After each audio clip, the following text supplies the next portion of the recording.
I think the odds are very, very small that an agreement will be reached by the end of November.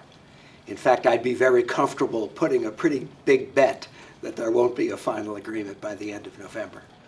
It's a very, very small chance that there would be a final agreement by November 24th.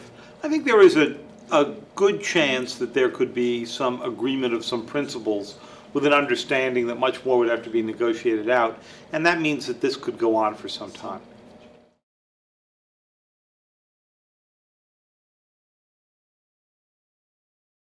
Well, I think enough progress has been made in the talks to justify an extension, maybe even for just a few months, to try to wrap up an agreement, and I don't think Congress would object if the administration takes a little bit more time to see if they can't finish an agreement.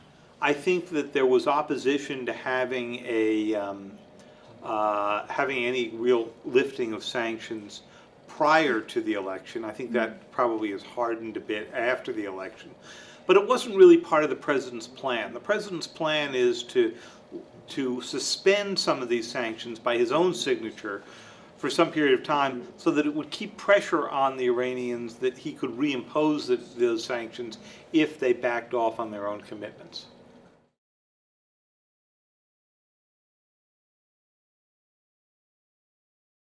Well, this will probably be the last summit, certainly be the last summit of President Obama, and I think the focus has to be on translating the success of the summit into work that can be done below the level of leaders. So, for example, the International Atomic Energy Agency has a very small program to strengthen nuclear security, but I think if the leaders could agree to provide more assistance and support for the IAEA, they could take over some of the work that the nuclear security summits have done.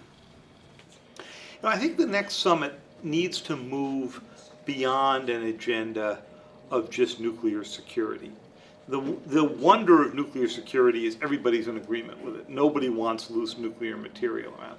The next question is, how do you stop countries from producing more material by continuing to enrich or to make plutonium? How to live with the amount of stockpile that we have, and then try to actually reduce arsenals themselves.